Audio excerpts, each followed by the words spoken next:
Good evening, everyone, and welcome to the theme launch for South Asian Heritage Month 2022.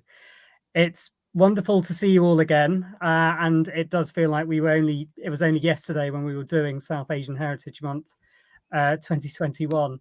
So it's great to see so many of you here. We're going to go through some of the ideas that we have. We're going to talk about the theme for this year, and we're also going to share with you some of the other aspects of South Asian Heritage Month that we're going to be enjoying over the coming weeks and really over the summer. So let me take you first to our slideshow. And I'll just introduce myself. I'm Jasveer Singh. I'm one of the founders of South Asian Heritage Month. And Benita, if you want to say a few words. Yeah, hi everyone. Benita Kane, the other co-founder of South Asian Heritage Month. Really great to see you all online, and I feel I'm letting the side down without having our funky background, so sorry about that. Not at all, not at all. So South Asian Heritage Month 2022 is going to be taking place from the 18th of July to the 17th of August. So we still have a few months to get ready for it. But one of the things that we're most excited about to share with you today is about our theme.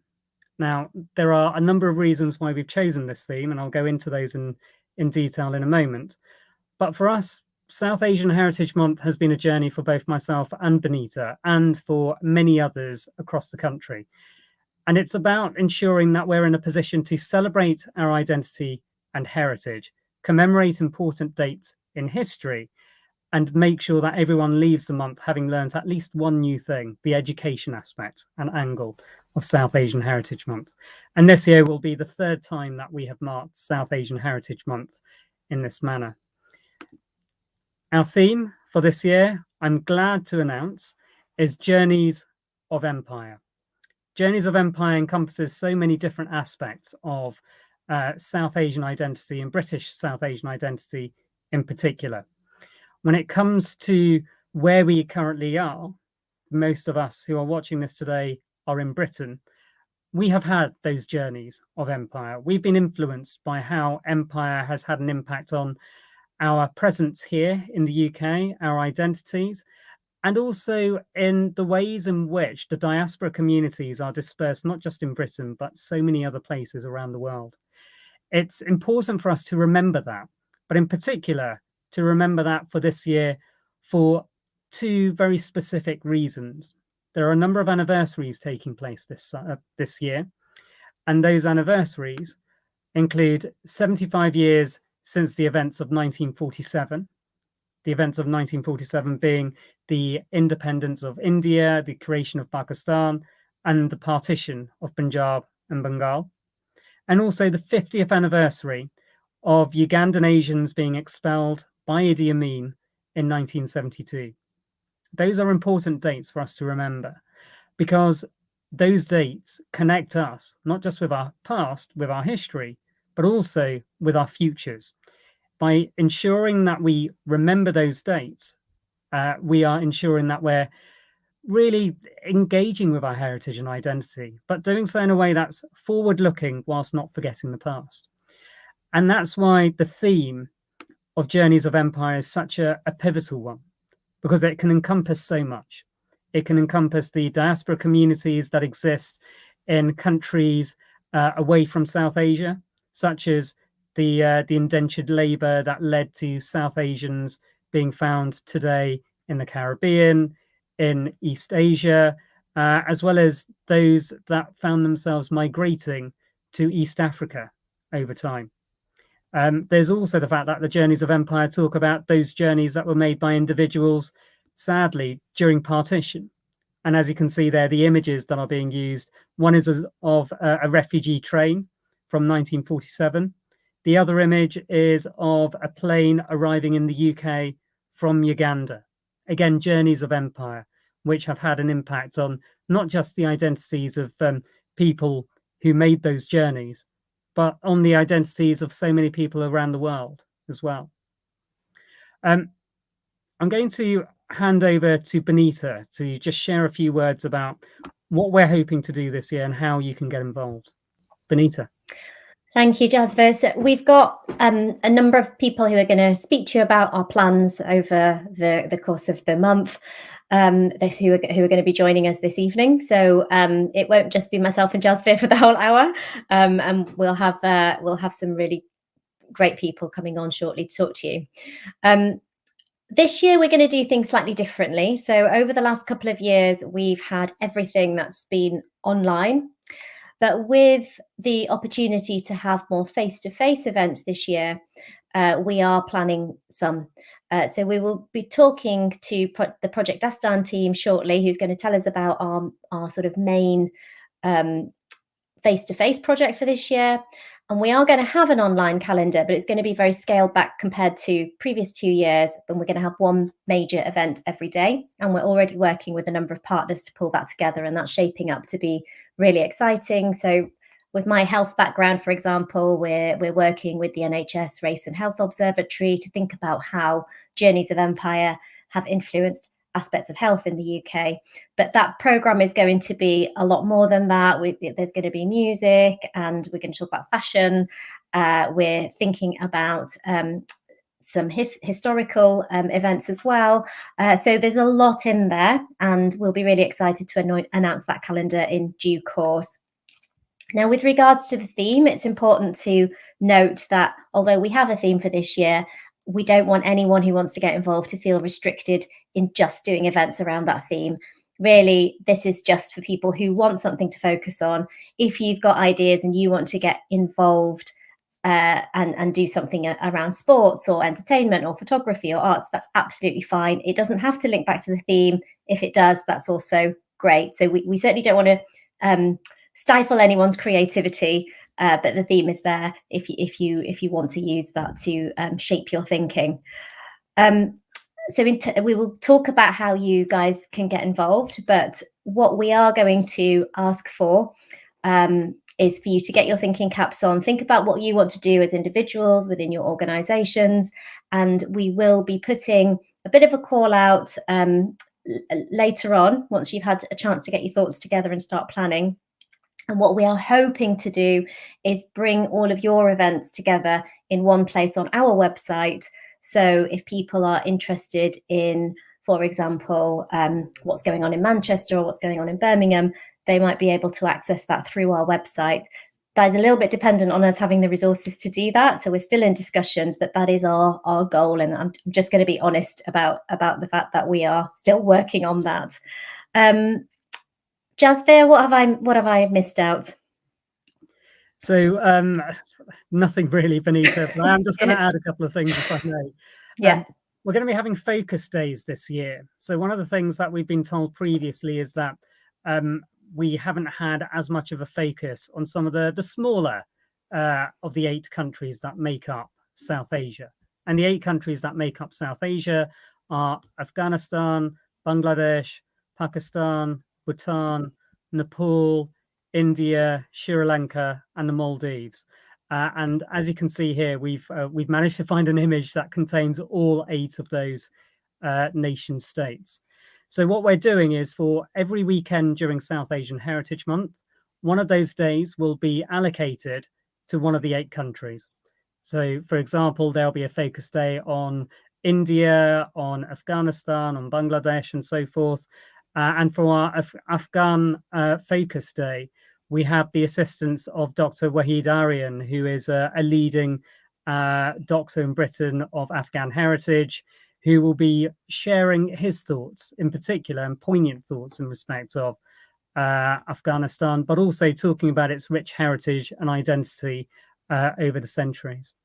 So that's what we will be doing in respect to the focus days. What we're looking for now is for volunteers. We want people to come forward to say that they want to help us with South Asian Heritage Month, be it with aspects of the online calendar, be it with aspects of events that they want to hold in real life, be it with lectures or book launches or whatever it is that they're wanting to do. So if you do want to get in touch with us, you can go to our website, you can contact us via info@southasianheritage.org.uk. You can go to our Instagram or Twitter accounts. So you can go to our social media to get in touch with us. One other thing I would say is, as we're marking South Asian Heritage Month and the theme launched today, if you do want to talk about this on social media, please feel free to do so, but please use our hashtag, which is South Asian Heritage Month. I'm now going to hand over to our other speakers, and we have a number of different speakers who are joining us today who are going to be talking about different aspects of South Asian Heritage Month and what they are doing during the month. I'm going to hand over first to Ruby Bukhari, who's one of the trustees of South Asian Heritage Month. He's going to talk about the successes of the last 2 years and the hopes for this year. Ruby, hi, everyone. Okay, so I'm going to try to keep this as simple as possible because we've achieved a lot in just 2 years. I remember the initial conversation that happened when I joined the team between Benita and myself, and then Benita, myself, and Jasper. Oh, sorry, guys. Everyone's kind of just disappeared.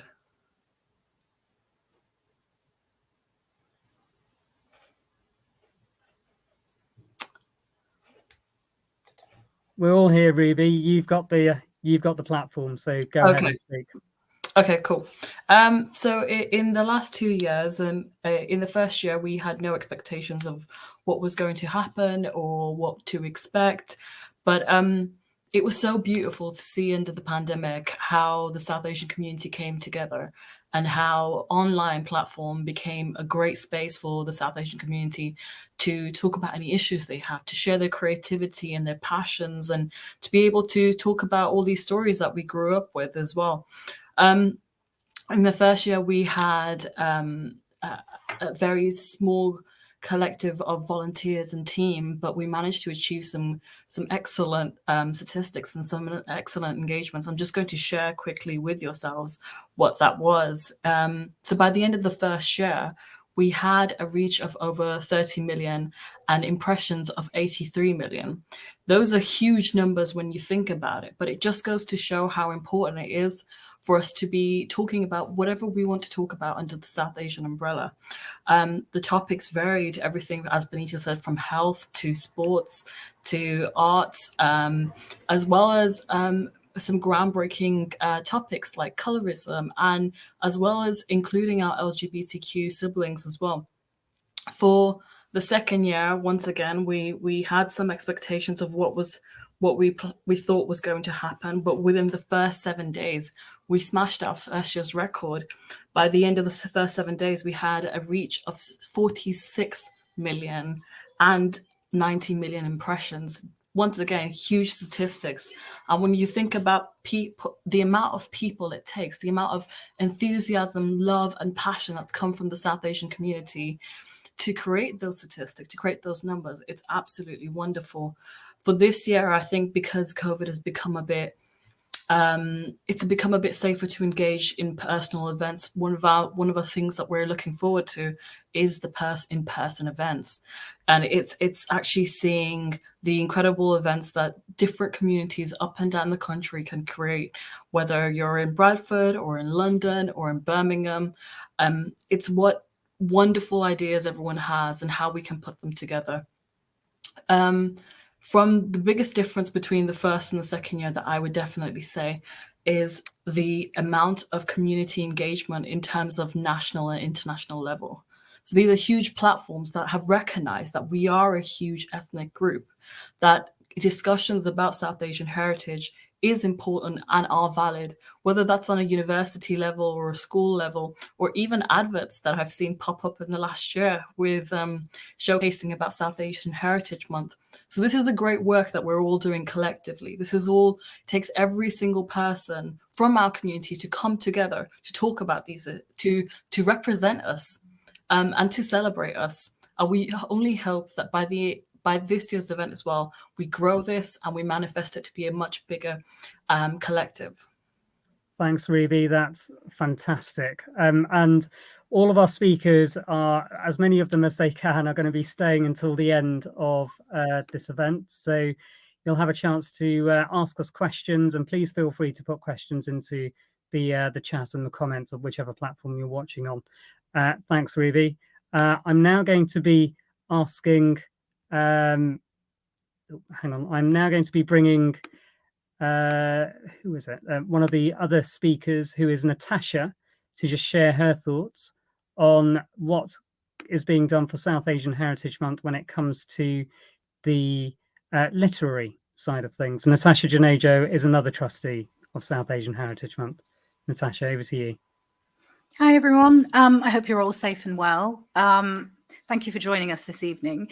Just to give you a brief overview of the literary side of South Asian Heritage Month, and to echo what Jasvir and Benita have said, the programme is changing up this year, partially to reflect the fact that we're now able to do a few more in-person events, but also following on from what Ruby said, the engagement on with regard to this festival and the ways in which it is skyrocketing. You know, by the end of last year, our impressions were 250 million across all socials and news and media and all online spaces. And when you think about that realistically, it is enormous. It's absolutely huge. And really, so what we have decided to do and what we think is the best thing to do with regard to this festival and celebrating who we are and our stories is to divest a great deal of that space and holding that space for you to run your own events and for you to take the lead really on what this month means to you. And as Benita said, there will be a smaller online calendar whereby we'll have a couple of key events, and that'll be reflected on the lit side as well.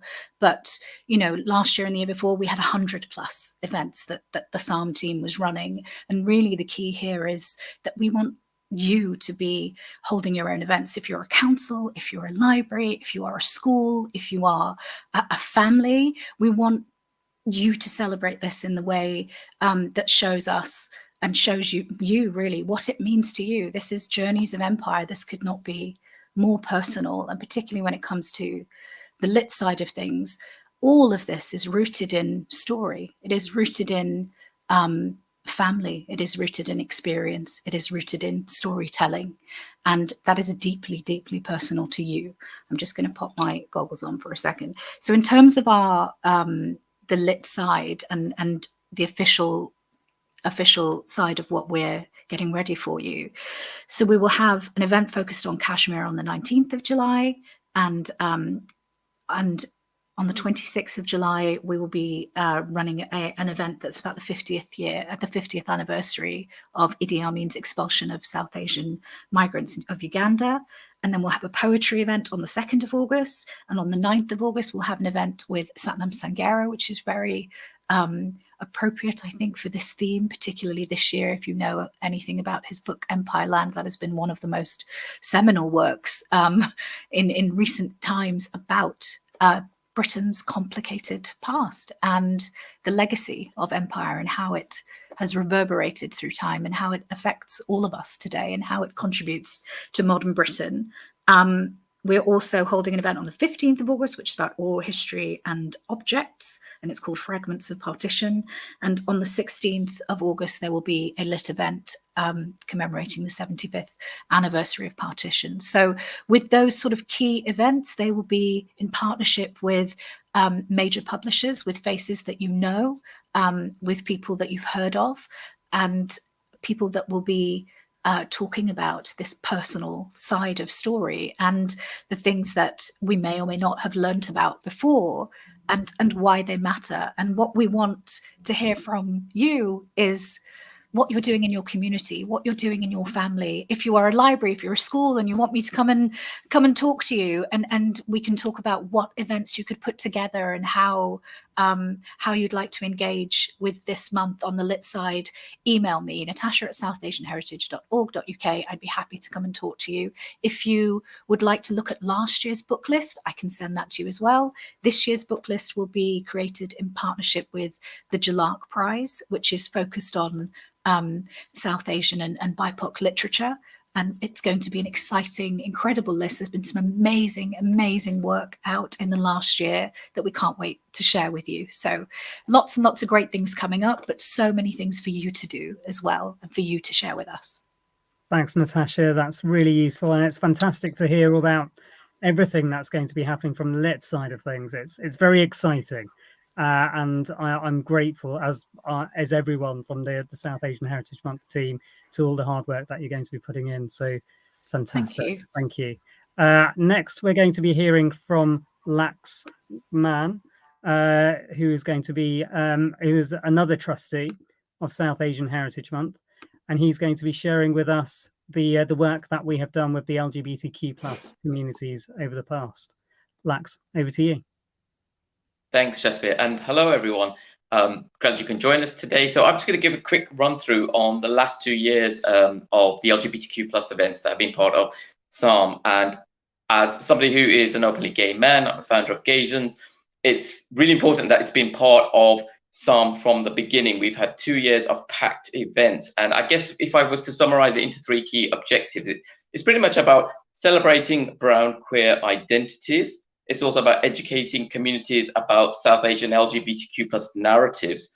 And thirdly, it's about commemorating and highlighting key aspects of Desi queer culture. And you'll see I use a few different terms there because a lot of us use them interchangeably within the community. But just to give you a run through of the last 2 years, we've had a real eclectic mix of events that we've done in partnership. Some have been curated by ourselves as a team. We've had a number of panel talks where we've looked at the importance of South Asian community organizations for queer communities. We've also looked at Desi diasporas and LGBTQ plus narratives. We had a panel talk on brown queer creatives. We also had a panel on feminist activism and also had a queer lens on that as well. And we've also gone into some of the deeper topics, which for some people may be uncomfortable, but we were willing to have those conversations. And we've done talks on conversion therapy in South Asian communities. And we also had a talk about 40 years of AIDS and HIV awareness. But on top of the panel talks, we've also had one-to-one talks in the literary calendar with critically acclaimed author Ruth Vanita from India and also UK author award-winning Mohsin Zaidi. And then there's also been a films element to that as well. We had Queer Parivar's Mehfil, which we showcased. We also had the UK premiere of Sabrab De Bande, a groundbreaking film about LGBTQ plus Sikhs in India. And we also did a cinema screening of Pride and Protest, which is about UK people of colour centered on South Asians and what it is to have the joys and some of the protest elements and the activism of being brown and queer.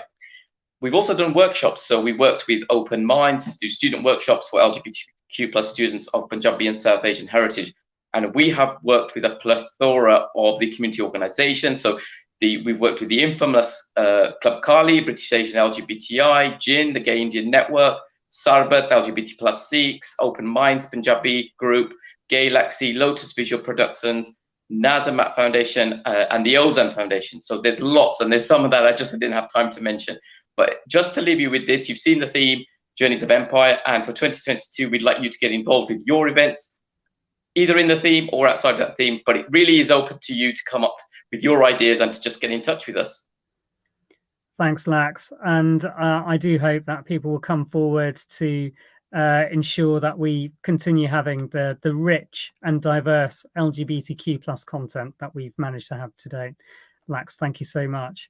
I'm now going to speak to one of our partner organizations that we're working very closely with for this year. And they are SOAS, the University in London, School of Oriental and African Studies.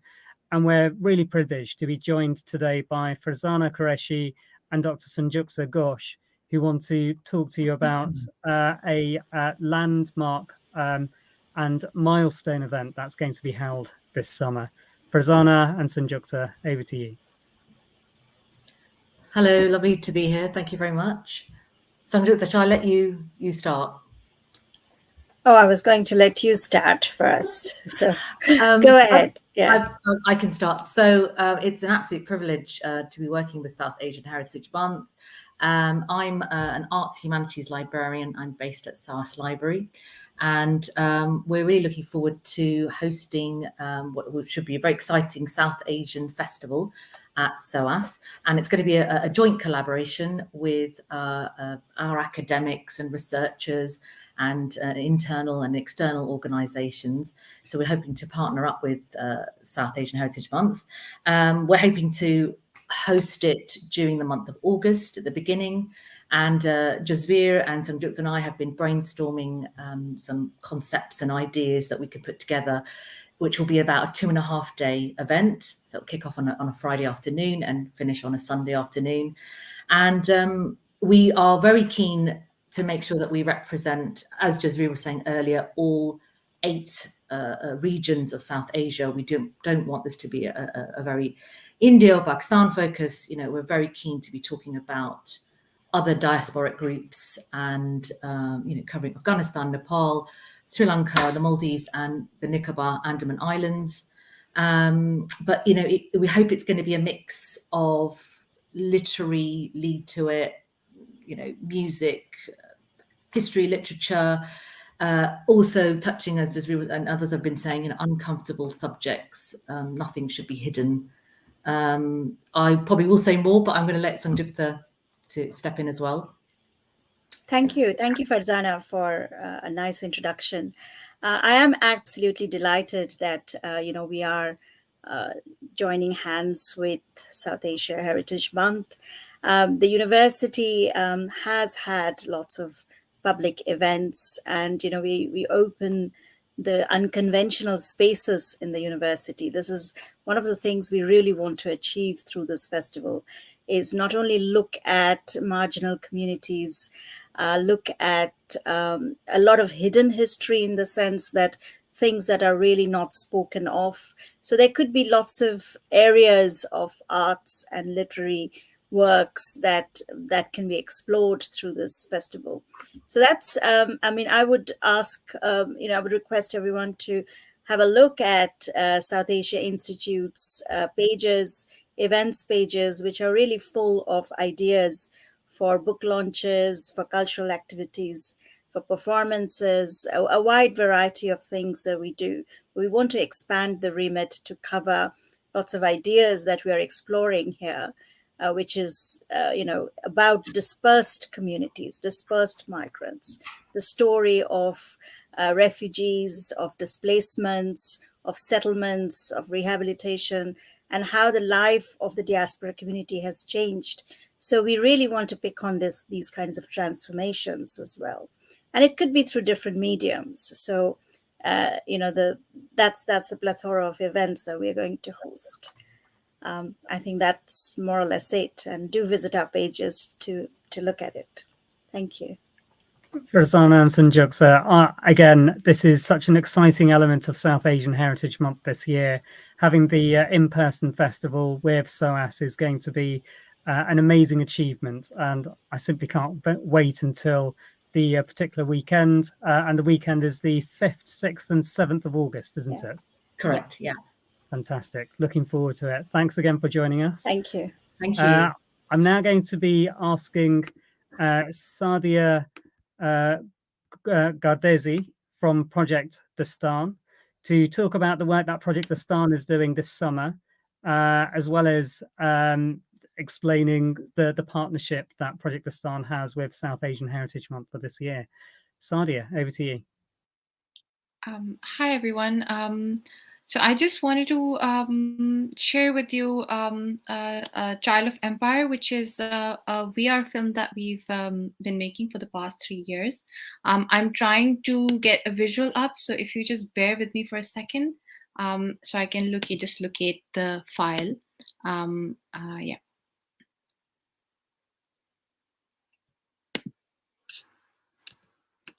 Everything has really slowed down on my computer, so just give me a second.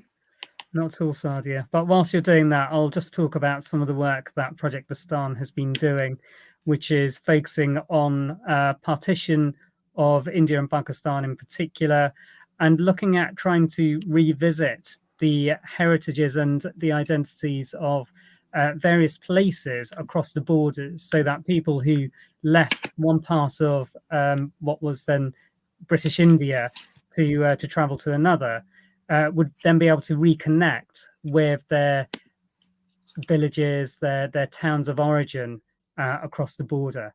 And it's great to know that Project Dastan has been doing that to such a great effect and impact. But Sadia, if you can just explain about Child of Empire and what Child of Empire is about. Yeah, I'm sorry about this. I think it's just that yeah, I'll just talk about it. I can't really figure it out right now. Okay, sorry about that, everyone. So Child of Empire is an animated VR documentary film that puts you inside the shoes of a 7-year-old child during the event of Partition in 1947. It's a VR film that's fully immersive, where you get to experience two narratives of partition, one from a migrant from India and one from Pakistan, as they play a game of snakes and ladders. So the idea behind it is to create an experience that is immersive about partition, to give people a first-hand experience of what partition might have been like, and also to kind of spark a debate on migration, the journeys that people took, and also to bring out a message of peace, of harmony, and to search for our hidden histories of shared heritage, shared experiences, as well as, of course, our shared trauma during that time period. So the film is to be viewed in VR using a VR headset, and we have been very lucky to have secured some venues across the UK. Our tour is going to be in India and Pakistan as well, but for South Asia Heritage Month, we have some venues lined up, which are going to be in London, in the Victoria and Albert Museum, as well as one venue in SOAS that we're currently speaking to SOAS about. We will also have the tour exhibition going through Birmingham, Derby, and Bradford. The programming will start in these various museum spaces in July and go on till December, and maybe further as we have more and more venues lined up and we see interest from more cultural spaces. So hopefully me and my team can share with you the schedule for the viewings, depending on what location you are in. So please do keep in touch. Thank you very much. Somebody did put up a visual for Child of Empire. So do keep in touch with us. Just have a look at our socials and keep your eye out for the Child of Empire tour. It's a beautiful film, if I do say so myself. We got to have a world premiere at Sundance Film Festival this year. We've got some good reviews, and we can't wait to share this film with you. Thank you so much, Sadia. And again, it's another aspect of South Asian Heritage Month that I can't wait to see. The connection that we have with Project Dastan is one which is so important to us and for us. So thank you for joining us today. I'm now going to be asking Kavita Puri to say a few words. So Kavita is a BBC journalist who has been involved in a number of pivotal shows on radio in the past. £3 in My Pocket is one of those particular shows, and Partition Voices is particularly important, which is the untold British stories, people who migrated from India and Pakistan to Britain, sharing their stories about partition. Kavita, over to you. Thank you, Jasveer, and to Benita too. And I feel so much that, you know, that 70th anniversary, which was just such a huge awakening for me, and I know it was for you, Benita. And it's hard to believe that, you know, 5 years ago there wasn't a South Asian Heritage Month. So thank you for all that you've done. And I think you're spot on with Journeys of Empire, because actually, if you look at partition, a lot of those groups who were hugely affected by partition and had lost so much ended up living in Britain today. But I think there is a huge resonance with this 75th anniversary, because those people who were witnesses to the end of empire, who lived through partition, who migrated across a border and then came to Britain, are still alive, and who knows how many more anniversaries we will be lucky enough to have them with us. So it's important to hear those voices and to listen to them and see how they connect to our stories today and informing us of our identity as British South Asians. And so I'll be marking that. I've got a new edition of my book out, which looks at the third generation, which I'm very honoured that Benita is part of. And it looks at how the trauma of partition and the nostalgia of the place that was left still persists so much in generations today. And there'll be a Radio 4 series of that. And also with some of the people who lived through that moment and their children and their grandchildren. I will be involved and Benita will be involved in some events across the country. We're partnering with Dishoom, and it's really looking at our shared history and how food was so much part of that kind of shared culture. You know, Punjabis ate the same food, Bengalis ate the same food, and so we'll be celebrating that and marking that and hearing some of these very precious stories. It's very much in its infancy, but Dishoom newsletters will be telling us more about events and how to get tickets. And well, I think that's it. I can say I've seen Project Destan's Charge of Empire and it's fantastic and wonderful. And I suppose just finally, another way to hear those testimonies is the Donmar is putting on some of those stories from my book in September, which is, again, I feel like it shows how far we've come. You know, I just don't think that would have been possible 5 years ago. And I think it's great the things that you're focusing on now. You can go much deeper. You know, in the 70th anniversary, we were only just learning those stories. So thanks, Benita, for all that you've done. No, thank you, Kavita. And it's such a absolute massive honour that you would even consider me for your book. It's like proper life goal stuff. So thank you for that. I'm really looking forward to that coming out. And it all started with my journey of partition, tracing my dad's journey and footsteps and his story back in 2017. That's kind of how we've got from there to where we are now. And I feel like you've been there the whole way through. So thank you so much, and thanks so much for the support. And we'll look forward to hearing more about your work as the month unfolds. So now I'd really like to, keeping on the same theme, introduce Rahima Malik. So if we could have Rahima on screen.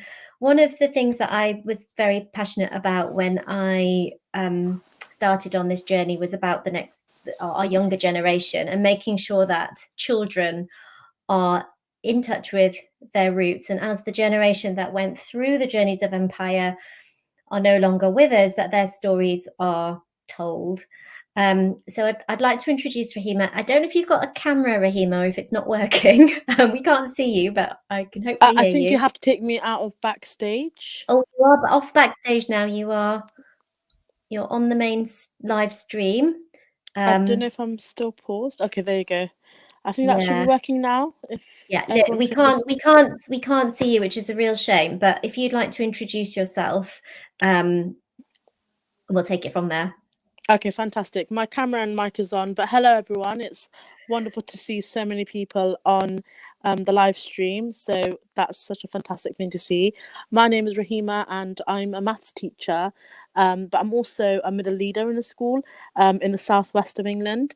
And being a teacher myself, I know how much I really want to ensure South Asian Heritage Month is touched upon in secondary schools as well. With primary schools, there's been some fantastic work and case studies and best practice shared, for example, from Telford. So thank you for sharing that. It was wonderful to see, and how that was approached through primary schools. But I also think it's such an important discussion and important milestone to kind of ensure secondary schools are covering as well, and not just in a tokenistic one-off way, but really embedding it. And to do that, I thought, to save people time, and to kind of remove any barriers to this, is to kind of do a school toolkit. So something that's adaptable for schools to use, as well as bits of it ready-made to just feature in your assembly. It's at such a time, end of the school year. GCSE exams have just wrapped up by that point, and you have 4 year groups left, and I think it's a perfect time to ensure we commemorate it, especially in the 75th year. This year it'll be fantastic to get more secondary schools on board and have a chance to kind of share ideas. My school's pretty much white middle class, but they still want to learn and want to know, but that's down to me kind of driving that. So it would be fantastic to hear what you do depending on your school demographic as well. And again, some collaboration on that. If it's something that we're all using, it'll be great to have a bit of collaborative effort on that. And I think already Jasvir said to email across for anyone interested. Thanks, Rahima. Thank you. I think just one thing to highlight is one of the things that clearly gets in the way of schools' engagement is the fact that the month falls kind of largely in the summer holidays. So one of the things that, for example, Telford did last year, and I know I can see Kirsty is watching, who really helped us with that whole program last year, is they picked a week that was in term, and it was towards the end of term, and they used that as an engagement week in the lead up to South Asian Heritage Month. And then that meant that people were aware of the month and could then engage with their families. So we're hoping to encourage schools to do that, have a toolkit that you can dip into. And of course, we've got a much wider piece of work going on around the curriculum and creating curriculum materials as well through the Partition Education Group. So thank you, Rahima. Fantastic. And if you do want to volunteer to help us with those materials, please do. I'm now absolutely delighted to introduce Babita Sharma, who has got many different hats, has been a BBC World presenter, I think is now moving more into, I think you're making documentaries at the moment, aren't you, Babita? I'll let you explain what you're doing because you're always so busy. And Babita's going to talk to us about some of the plans to commemorate the 50th anniversary of the Ugandan expulsion. Thank you. And I just wanted to say before you disappear to Benita and Jasvir and to all the team, thank you so very much. You're doing it again. I'm just astounded just watching and listening to what is happening again this year. I mean, just like Kavita said, wanted to echo what she said, because who'd have thought 5 years ago we'd be here now supporting each other and really pushing the boundaries forward in terms of our cultural contribution to the UK and also overseas as well. So I'm just thrilled with what you're doing. So keep on powering ahead, because you're doing such a great job, and I am thrilled to be part of it. And as Babita said, I'm kind of wearing a few different hats. By the way, if I look very blue, I'm so sorry about that. I am still brown. I just don't know why the blue light is doing what it's doing. But yeah, a couple of things that I'm involved in at the moment. One of them is regarding the 50th anniversary of the expulsion of Asians from Uganda. It is the 50th anniversary this year, and I have been fortunate enough to be on a committee group that is concentrating on how they can commemorate this historic event. They have fortunately received a national lottery grant, which means that with the resources, we are currently in the middle of collating some incredible oral archive history, but with a bit of a difference, because much of the conversation about the expulsion of Ugandan Asians has centered, of course, rightly so, on the refugees themselves. But this year, we're going to do a different focus, a different perspective, and namely that on the volunteers. And it's quite extraordinary when we think about the resettlement of some 28,000 Ugandan Asians that came into the UK in 1972 after Idi Amin issued that edict to get rid of them all.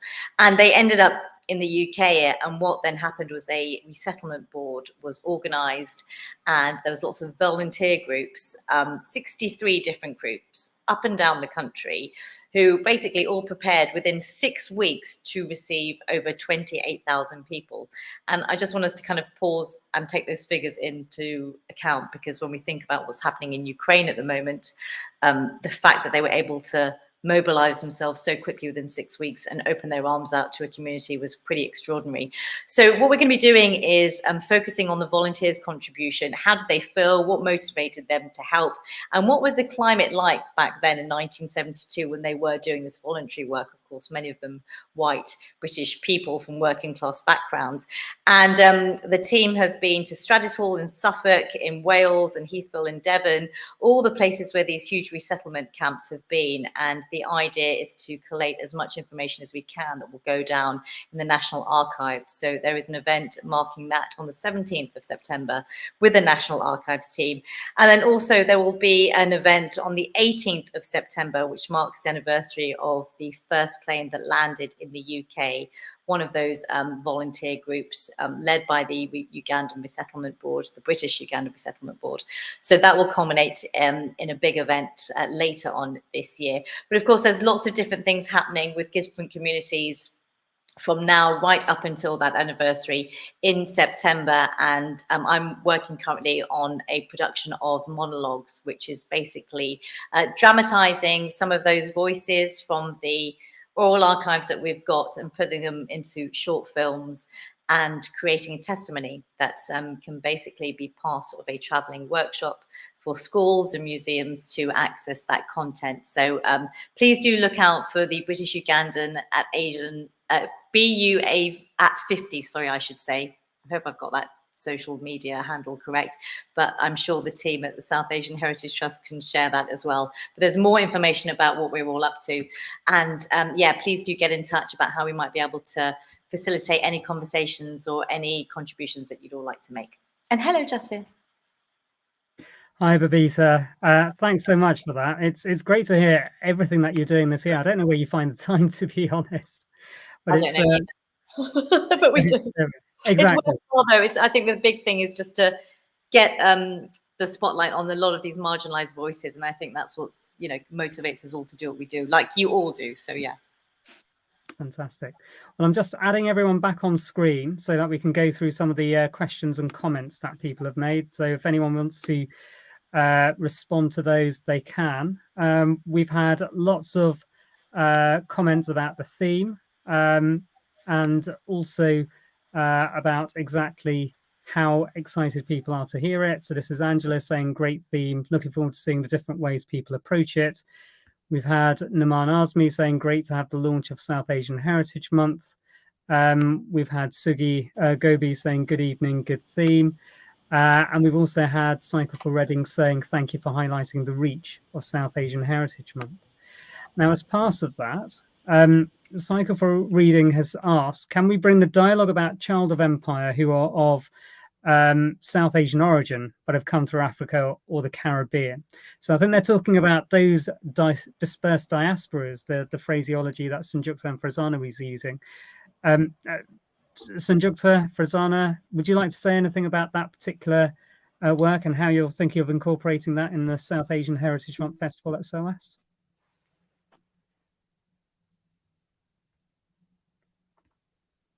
Sanjukta, we can't hear you at the moment. You just need to unmute. It wouldn't be an online event without someone being told to unmute themselves. Yeah, I think it would be very interesting to bring the Africa Caribbean lens and connect that to the the South Asian stories, because SOAS is the place for these kind of connections, principally because we will be bringing in the Afro-American as well as South Asian regional connects through our regional programs and outreach. So certainly we can have those dialogues. We can look into films, we can look into documentary events, or we can look into new books, and we could have some sessions on that. Thank you, Sanjukta. I'm just going to ask Babita to make a quick comment on this as well, because obviously this ties in with the Uganda 50 commemorations this year. Yeah, and there's so many other parallels and correlations here as well, because I think, we will have a different hat in terms of really wanting the shared history of the South Asian community to be put on the national curriculum, for example. And I know that Ugandan Asian history and partition history is something that we're really passionate about. And I've spoken about this offline with Benita, but I'll say it again in this public forum that, you know, I'm very passionate about making sure that we're able to put across our shared history for children in a tangible way that is, you know, something that we can celebrate and also commemorate. And I think, you know, I'm working on that, and there is a space to do that. And I'm still in conversation with a couple of publishers, and we're just kind of tweaking and ironing. But I think, you know, what I'm realizing is that when we have these conversations, then other communities, like the communities that I mentioned in the Caribbean and other parts of Africa, not just Uganda, by the way, you know, we're talking about Tanzania, we're talking about Kenya, and so on and so forth. And I think that by example, we'll be able to have even more of those kind of conversations by putting one step forward and inviting all these groups on board, because it's not just there as well. It's America, it's Australia, it's wherever there is a footprint where migration has been a real thing for, you know, many families, and that's a long-standing issue that's spanned a number of decades. Thank you, Babita. We've received this comment from Holly Marland as well, which is talking about learning a lot from South Asian Heritage Month last year, but also wondering how the stories of the older generation could be collected by getting children and young people to interview them. Now, obviously, we've heard Kavita Puri talking about some of the work that she's doing with the Partition Voices, and Benita has been involved in that particular project. I was wondering if anyone wanted to respond to this as to how that could be done. I don't know, Farzana, maybe, do you have any views on that particular point about how we can get the younger generation to ask questions of the older generation, for example? I mean, I can only think of getting obviously involved with schools and local community groups where children are working with adults. And I mean, I was telling you just that I'm planning to interview my friend's father, who's 86 now. So again, I would feel very comfortable to take my daughter to that, and she knows a lot about partition. So I think we only as parents and generations can we share these stories, this narrative with our children, so that it can go on forth. You know, my daughter's 8, and she's heard about it for quite a while now. So, you know, and I do it obviously in a very child-friendly context. Again, and it obviously ties in with everything to do with identity and her heritage and my heritage. But, you know, at SOAS, we also do outreach work with schools. It is more key stage 3, so this is more secondary level. But we have a widening participation organisation. So it's something that I could certainly collaborate with them and see where we could take the lead from there, really. Fantastic. Thanks for that, Farzana. Benita first, and then Babita. Benita. Yeah, Holly, thanks for joining. I think it's an absolutely brilliant idea. I wonder whether we could put that somehow as an activity to go into the school's toolkit. So it would be good to pick that up with you outside. And I know Holly, so we can pick that up outside of this and think about how we could weave that in, perhaps something that schools can pick up. Thanks, Benita. Babita. Oh, I think you're muted at the moment. Yes, sorry. Hello, Holly. I was just going to add that I do some work with the Migration Museum, and there's a new exhibition coming up called Taking Care of Business. Yes, this is a plug about that, but it's also about talking about how the community and the contribution that migrant communities have made in this museum exhibition space in Lewisham. But it's incredibly immersive, and it enables kids to pick up a Chinese takeaway box and then put it to their ear and hear oral archive of the Chinese takeaway owners, which is incredible. And I think that that is a wonderful way of bringing kids into the conversation about a lot of the material that we're talking about here. So I think, you know, traveling workshops, immersive museum spaces really enable kids to participate. But then it also means that, you know, on various events that might be curated where the older generation are, they can then have an opportunity to talk to some of the people that are, you know, living from partition. So I think immersive and just checking ourselves in is a really good way of doing it. Thank you, Vibita. And I am just going to bring in Sadia here, because to some extent, that's what the Child of Empire is attempting to do, isn't it, Sadia? Yes, absolutely. I think especially for younger generations, the idea was to bring in these new technologies into a very old subject of partition studies, so that we can have a new engagement with the archive and kind of bring the archive outside of the universities and, give people immersive experiences, especially people who may not know about partition. But the film can still speak to these other experiences of migrations, across the diaspora communities that live in the UK and beyond. So I think that was one of the reasons why we went for this virtual reality project. But Project Dastan is also now looking to speak to schools. So we are going to hopefully in the next 1 year engage with schools in the West Midlands area around Birmingham and Coventry. So I'm at Warwick University right now, and we're now kind of hoping to write a program that can go into wider participation there, and not exactly Child of Empire, which is has more mature themes, but we are working on 2D animations that have very diverse stories of women in partition, of the South Asian communities in partition, and we hope that those can be brought into schools in a more traditional 2D format. So I think youth participation is definitely a forefront for Project Astan. Thank you, Sadia. I'm just going to Could I jump in really quickly? Is that okay? Oh, yes, of course.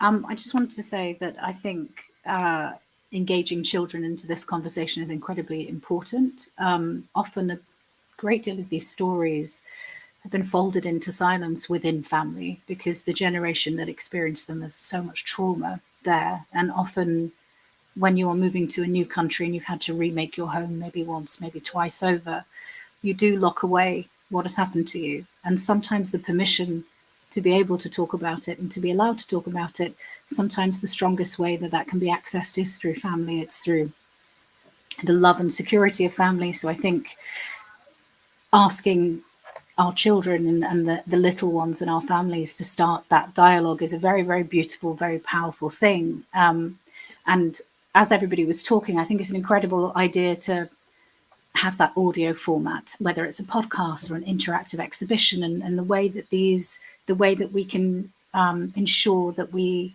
keep and preserve these stories so that they can be shared and they can be remembered appropriately is important.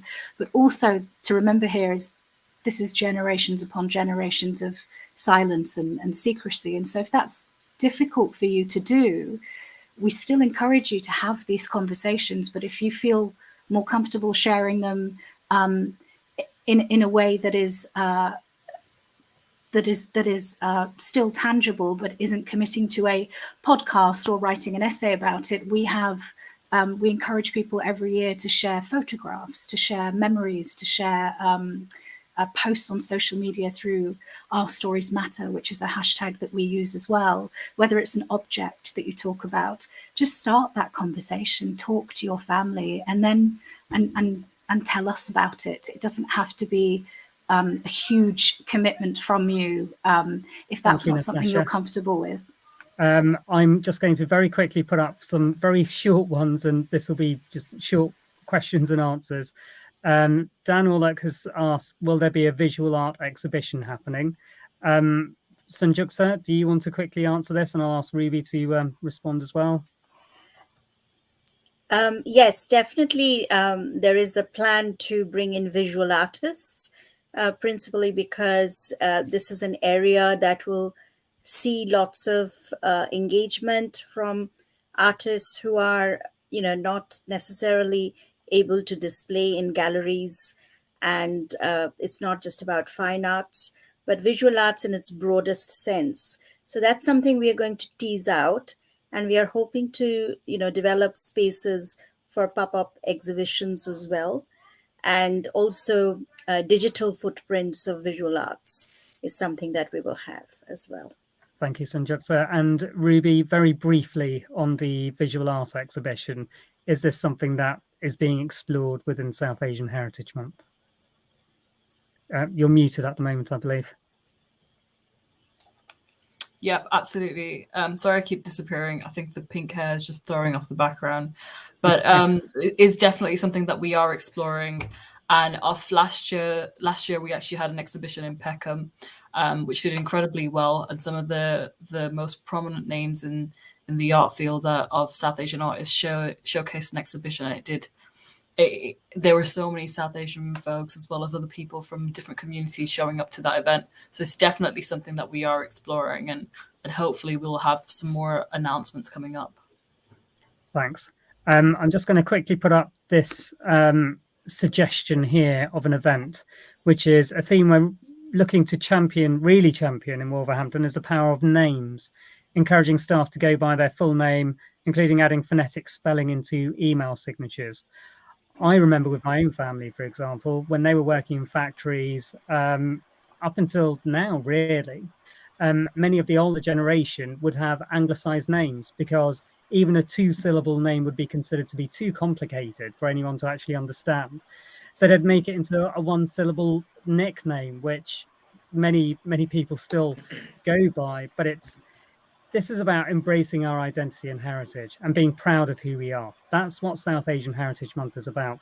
It's about looking at the past and the future, but also looking at parts of almost where parts of us have been ashamed, I guess, and giving this opportunity for us to talk about things in a positive way can only really be a good thing. There's also been a lot being said about Telford, and Benita, do you want to really just mention this?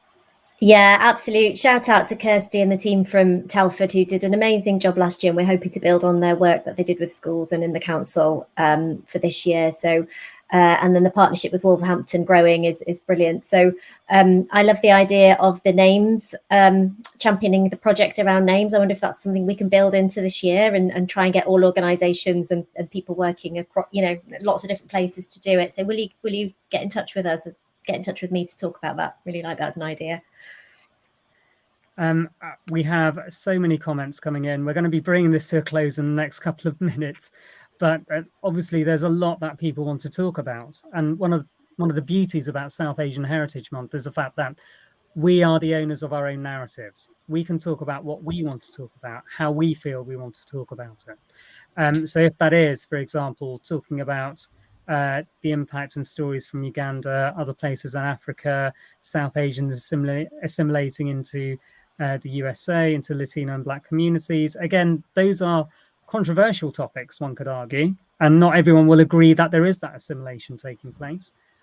But the fact is that we create that space where people can have those discussions. And for us this year, the main aspect is really this, that we want to encourage as many of you out there who are watching us today to think about how you want to mark South Asian Heritage Month. You know what the theme is. It's Journeys of Empire. You don't need to connect it to the theme, but the theme is so broad that virtually everything that's been spoken of tonight has connected up to Journeys of Empire. So please have a think about how you would want to mark it. You don't necessarily need to have our permission to host events. We're hoping that people out there will organise their own events, will let us know what they're organising. You can email us at info@southasianheritage.org.uk to keep us informed about what's happening with you. If there's anything that you think we should perhaps consider, please share that with us. Please email us about that.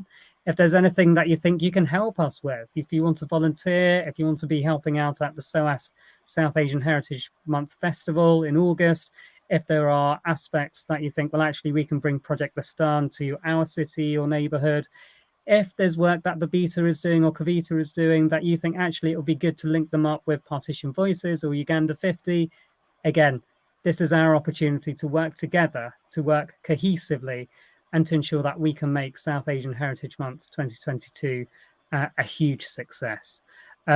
Benita, any final words? Yeah, just a final word that I think what we did was like the spark, and the success of the last 2 years has been because all of you have supported us and got behind the campaign. And, it wouldn't be what it is without all the support that everyone on the panel, but all of those millions of people who've retweeted stuff and got involved with our online events, and the support and love that we've been shown. So thank you very much. Thank you, everyone. And we look forward to hearing from you soon with ideas, thoughts, suggestions. So please do share that with us. I'm looking forward to South Asian Heritage Month 2022, the 18th of July this year. That's when it starts. Thanks again, everyone, and take care. All the best. Thank you. Thank you. Bye.